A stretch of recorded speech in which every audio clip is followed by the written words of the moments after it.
Hi, I just want to tell you one thing. When it comes to programming, don't be a hero. It'll get you fired. I've seen it. Because don't write hero code. Oh my God. It's one of the most flagrant things you could do to get fired. And let me tell you a story. I was working at a company and there was a developer who was almost indispensable because when problems cropped up, he was the guy who could figure out what the problem was and fix it. And he had sections of the code base that he didn't want anybody else to touch because it was so intricate, it was so involved. He was afraid that others would just break it. And management believed it.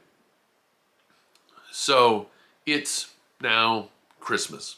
And me and another developer, well, it's Christmas.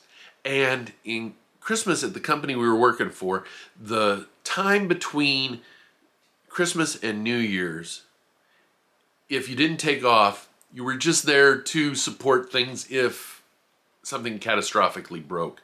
You really didn't have any timelines. You didn't have anything really to do. Most people just walked around, had fun. It was a holiday. But another developer and me, we said, you know what?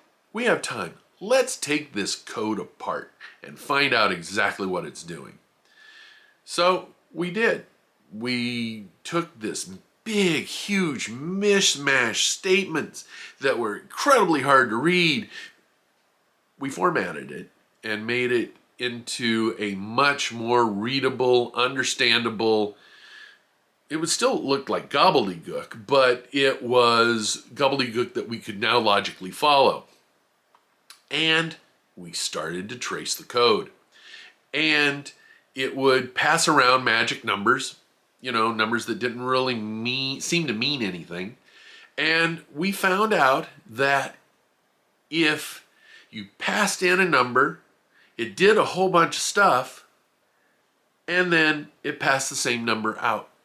And it didn't really do anything. But there was another section that actually rolled a random number.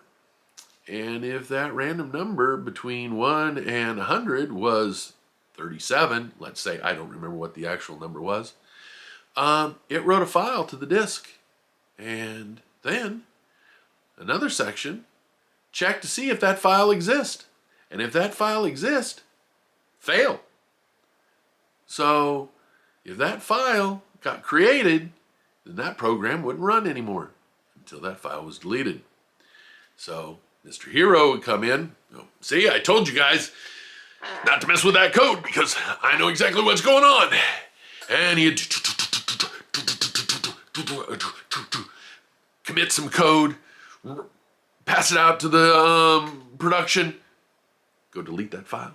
And lo and behold, it works. Oh, thank you, Mr. Hero, thank you. And he's indispensable. Until we found out that he wasn't. And guess what?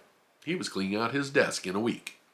Because you don't want to write hero code.